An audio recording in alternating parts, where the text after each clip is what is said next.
Hello everyone, Larry Satchwell here, looking over the garden, June 15th. I've been busy the last couple of weeks. We canned some squash. I forgot to tell you on the last one, I made some pickles. And I only made 6 jars and I've already eaten 3 of them, so I'm probably gonna make some more of those. It's a beautiful morning. Perennial garden is looking great. It's about this time of year that the yarrow start falling over, and I'm not sure how to prevent that. Guess I could wire them up.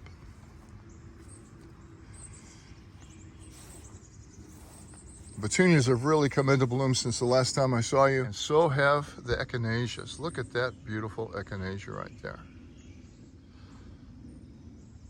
Finally got the Shasta daisy bed that I was hoping for. Massive daylilies have not bloomed yet, but they're nothing spectacular.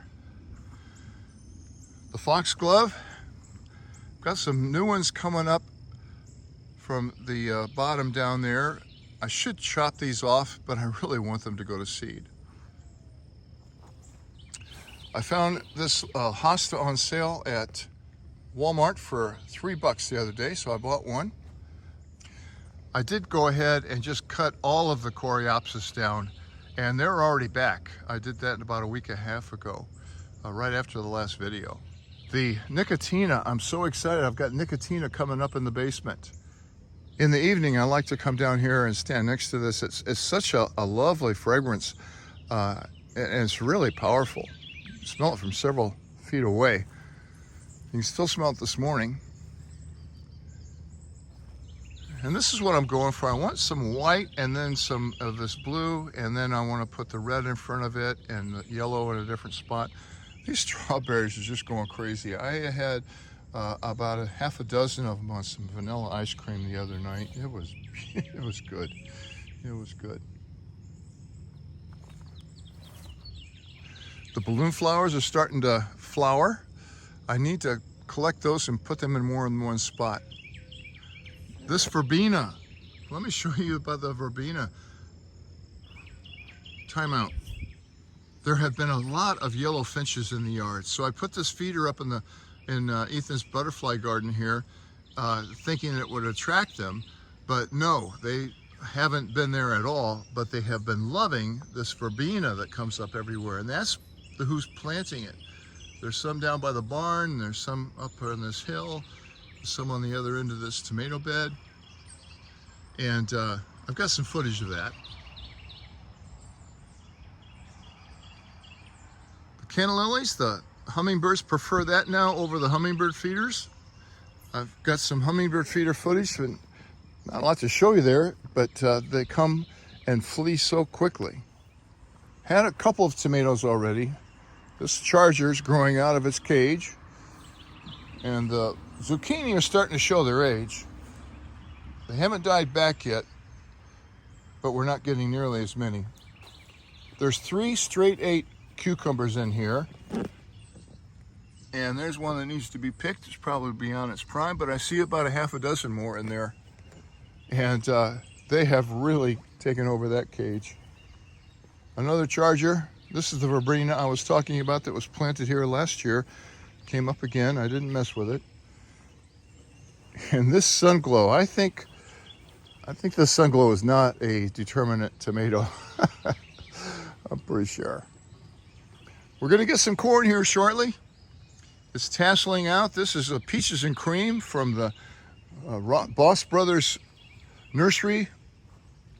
It's one of those old-fashioned nurseries where they got the feed in 50-pound bags and you go in and measure it out. This is a zucchini. We had some last night, but I couldn't get my wife to show you the recipe. It was really good, just really easy.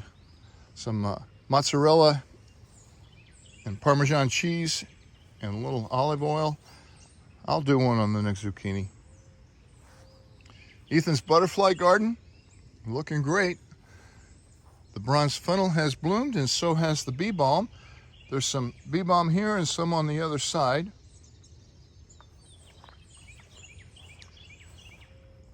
More Charger. Carrots, getting some carrots for the salad. And those are some gigantic seeds from the radishes that have gone to seed. I'm ready to pull those up. I've got some lettuce that I need to plant right there, but there's also a lot of onions in there that are going to be needing harvested soon. If this sounds a little weird right now, it's because I had to reshoot this. So I had these four plants right here that I planted, the bee balm and the Ansisacanthus, and I got them mixed up. This Ansisacanthus I'm going to have to replant because this plant is supposed to get 3 feet tall and about 2 feet wide. But I wanted to fill in this space, and I'll replant those next fall and just spread them out a little bit. They're really good for hummingbirds and butterflies, so I'm looking forward to those blooming. I hope they haven't bloomed yet. They may have already bloomed, but we'll see. My false indigo is really doing well here. One of the other ones died. So are the zinnias. I'm going to have a lotus bloom soon. The purple raspberries are coming in. The black ones are almost finished. So what I need to do next is to cut all of those vines back. I'll cut them down to the ground and we'll get more raspberries next year on the new growth. This large section of white yarrow over here, I'm not sure how it got started, but it's covering up my irises down here.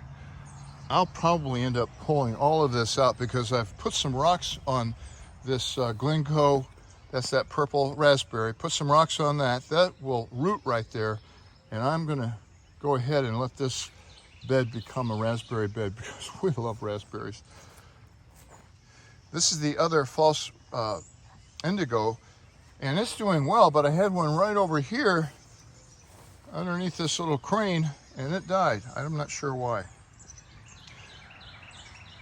These are sunflowers coming up. Still have a couple of blooms on the roses. And the Mexican petunia is doing well. This one kind of gets wilty in the afternoons. I'm not sure what's going on with it, but it perks up every morning. I have this hibiscus, and I planted a bunch of Jerusalem artichokes last year, and I think that's what this is. I don't think it's going to be a sunflower, but there's some bee balm poking behind it. Here I've been running an experiment. I'll be putting that video up soon about which hummingbird feeder is preferred. We have been getting thousands, literally thousands of toads coming out of the pond, and they're so tiny. I mean, they would fit on a dime. That probably 2 of them would fit on a dime. This vine is very slowly growing, very slow. Got some beans here and moonflower. It's also very slow. Fish are hungry. Need to feed them. I'm on my way to do chores. I picked up this vine at same day at Walmart. It was on sale. It was normally $20. It was half price, and it is really beautiful. It had this long streamer on here. I just put it up between the cracks. I'm going to leave you today with what I'm going to call parting shots. I hope your garden's doing well. These are some photos I've taken over the last 2 weeks of the critters and blooms.